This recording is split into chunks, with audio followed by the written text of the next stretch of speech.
another beautiful day to talk about football, and it's been so long since we did this, been so long. We apologize for that. We've been trying to grow the TSL Monday, make Monday a fun day for you. We've been on Sports in Lagos, and we've been on a couple of other projects, but we're here again today to talk football. And as always, I never do this alone. My name is Bamiji. You can call me Bam Bam, Big Bam, BB, anything BB that you want, just call me, But and BBL. You know what? Hey, stop that. You know what? There's something I'm debunking today, right? People call me an Arsenal hater, and that's not true, because some of my best guys are Arsenal fans. How can an Arsenal hater have so many Arsenal friends around him?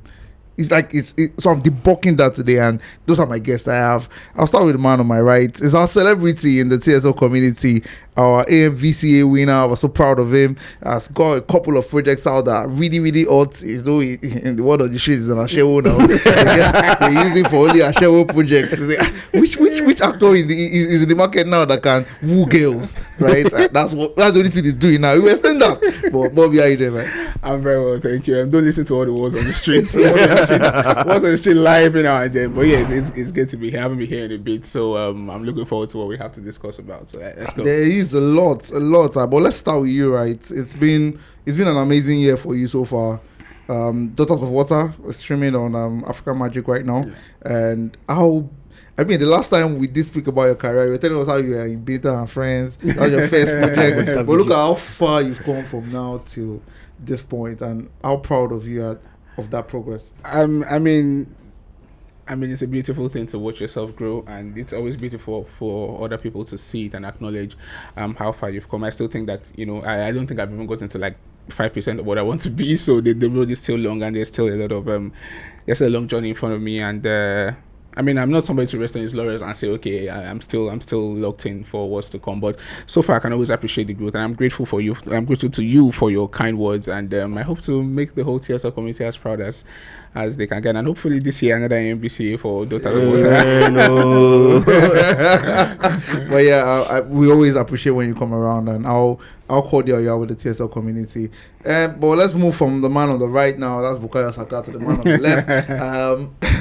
We have a potential Grammy winner. We have AFC, we have a potential Grammy winner. He's released a couple of songs as well. So apart from being talented in speaking or talking football, he's also very talented at singing as well. And he released the track Alone, I think. Yeah. How has that been for you this year? I know you have a couple more that you've released, so just quickly speak to us about that. It's Tomi, guys. Yeah. So man, it's a beautiful year. It's the first year I'm dropping stuff back to back. So I dropped the first song on my birthday, January 1st. It was named Better Man. That was a song I wrote for my mom and my two younger sisters. Basically just trying to tell them that I hope to be a better man to them. And I think they did appreciate it, and a lot of people appreciated it. Some people thought it was a love song. Either way, people who know me well they know what it is. Then the second one, obviously, Valentine's Day now. I cannot go Valentine's Day without dropping something nice for the ladies. So it was song Alone, thinking about... I love that one. Apparently, I've been seeing... Is it you? Somebody has been listening to the song as if... Well, there was a week I did almost all true, and I'm like, there's somebody in Lagos, there's somebody that keeps going. So, yeah, it's been great. It's been surreal. I saw someone use the song for a reel recently. It was random, very random, and I said, I'm like, great. One of my friend's wives, that's what she uses on her status every day. So wow. I'm like, it's nice to show that at least I have something that I can share with the world. That's beautiful, man. So you can see that the cast has a lot of ongoing today. In fact, three of us have something that we've done this year. Apart from all of this, I'll just say it. I won't tell you who has done what, but you just go ahead and decide for yourself. Someone has fathered a child out among the three of us. Someone has gotten married out of the three of us, and the last person. Okay, let me not say the last one. I'm just kidding. I'm just kidding, everyone. We have a lot to talk about today, and we'll be starting off at a very... we're starting from home, right? Because there's one of the key Nigerian players right now who is going under a lot of scrutiny, right? And we just want to put it on the table and discuss about it. But before I don't play a scenario, Bobby, I'm going to use you since you're in the movie industry, right? Okay.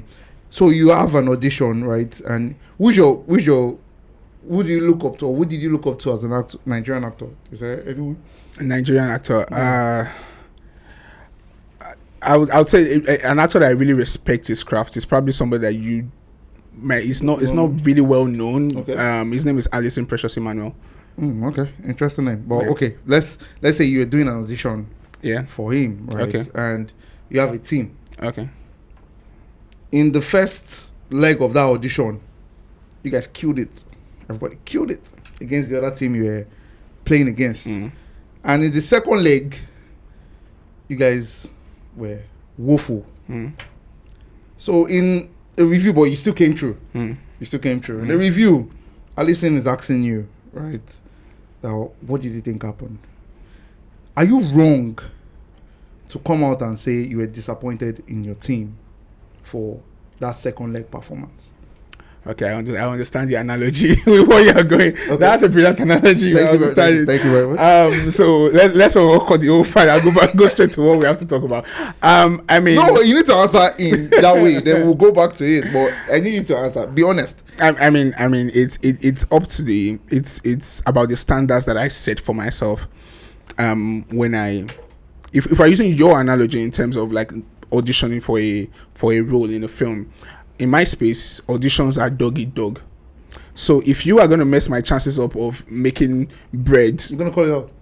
I might not call you out publicly though, but you would hear from me for sure. You would hear from me if you're gonna mess up my chances of making bread. You're gonna hear from me. So in a public response to Alison, who is asking you what went wrong in the second leg, you don't think my person, I would if somebody does that, Yeah. I wouldn't blame the person, but my person, I think I would rather have that conversation with the person that messed up privately, and then in front of the world or in front of whoever it is, I would like to kind of like protect the person, but privately you will hear from me. I guess you guys already know what I'm talking about, Yeah. right? And Osimhen came out and was speaking to Thierry, and he said, I'm disappointed in my team members. Personally, for me, when I heard it, right, I see it as, we all know Osimhen lacks a little bit of, we call it media training, yes, right? But I see him as someone who is very passionate about what he does. of course. And sometimes we saw what happened in the African Cup of Nations with Ademola Lookman. Yeah. I didn't like it at first, but upon understanding the type of person he is, all those outbursts are things he can't control at the time. But do you think is deserving of the amount of scrutiny he's currently getting? So me, sometimes I sort of support his outburst. Yeah, so I think if you watched that Juve Galatasaray match, if you're Osimhen, you might shoot somebody. I'm sorry, we don't encourage violence. But then again, I didn't even watch the game at the time. I saw the game the next morning. So I already had a pre-bias of Osimhen was wrong sort of feeling when watching the game. And I was watching the game, I started saying, Osimhen was not wrong. And again, people took his message out of context. He did not say I was disappointed in my teammates. He said I was disappointed in our team. It was a disappointing performance from the team. Yeah. And he also said, if we are going to get to the next round and play the bigger boys, we need to improve. Yes. Where problem came was when he said some people were timid. I spoke to them, tried to cheer them up because I've played in Juve before. I played in that stadium before, in Turin before, but they didn't just listen. So that they didn't just listen was the only one I felt maybe you shouldn't have added that they didn't just listen, right? But if you say, yes, my teammates were timid, and I tried to inspire them because I've been here before. Yeah. And I'm the one. This is their first knockout qualification in 12 years. So I'm carrying the team. And he's one of the top scorers in the Champions League this season. So he has every right to be upset. He has every right. But as you said, he lacks some sort of media training. He wears his hat on his sleeve. At some points, people sort of... Roy Keane would have done similar. So Thierry Henry would have done similar. That's why it was so befitting that the person who asked him that question was the legend. Because if the legend was in that Arsenal squad that started finishing 5th and 6th, people would have... People would have had it. People would have heard this raw from him, And he would have, and that's why he asked that question. And he made a statement. He said, going by what happened in the AFCON too. So Henry himself referenced the AFCON. Yes. And I think it was just Osimhen being, yes, I mean what I said. I mean the action. I need these people to know that we are here to win stuff. Yeah. I will lead by example, and I need everybody to follow that lead. I can say it in front of the world to everybody. Yeah. I don't care how I say it. I've spoken to them in the dressing room, and I can continue saying it. We've seen Gundogan do something similar. We see how Van Dijk treats Kekes. There was the way Van Dijk looks at Keke sometimes on the pitch. Like you laugh. But I saw a post from Gundogan yesterday or day before yesterday, where he posted a picture of him and Osimhen from that game. And Osimhen replied under my master or something like that. So I know there's something there, and I'm sure Gundogan supported this outburst.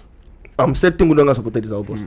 So people should not be, again, we Nigerians sometimes now we go raise you up, now we go pull you down. True. Chelsea fans, because they know good Chelsea, they go on this side. If you check the people that are fighting him the most are Chelsea fans, because they know good Chelsea. They, you know, I beg they should leave him alone. They should leave him alone. That's who he is. So I totally agree with you. You're one person that I know that really doesn't like that whole narrative of Victor Osimhen is too proud, Victor Osimhen is too this, is too that. But if there was one thing I didn't like, apart from what you said from his comments, was the way he was talking about Juventus.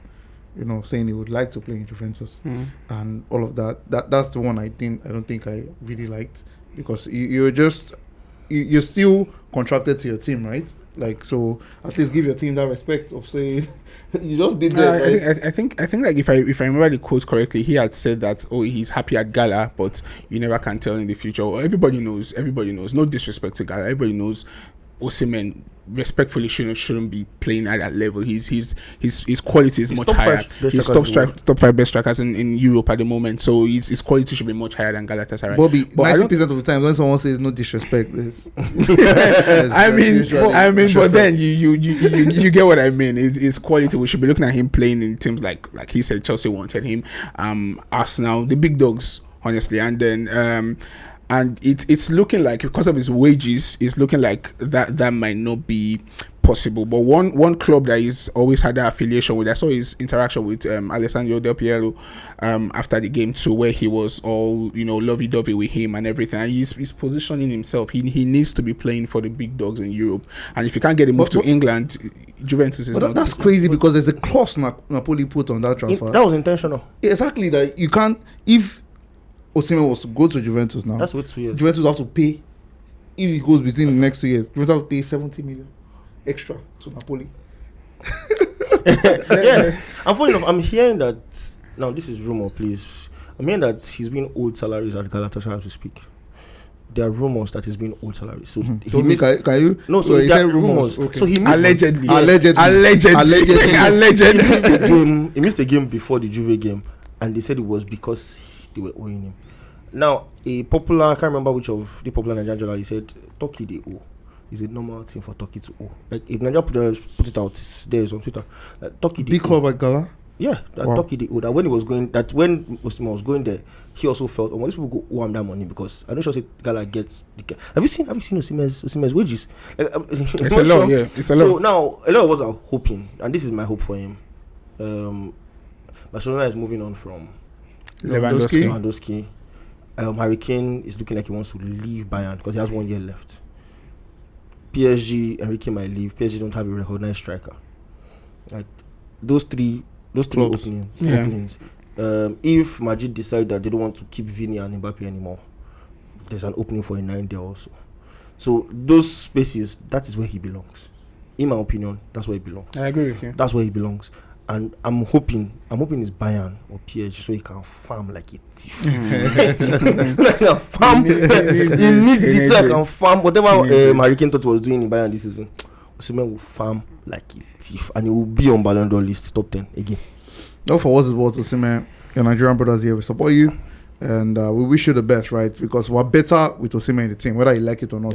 Right? And it's going to be good to cap the performances done in Nigeria now with a World Cup appearance. Hopefully, next one.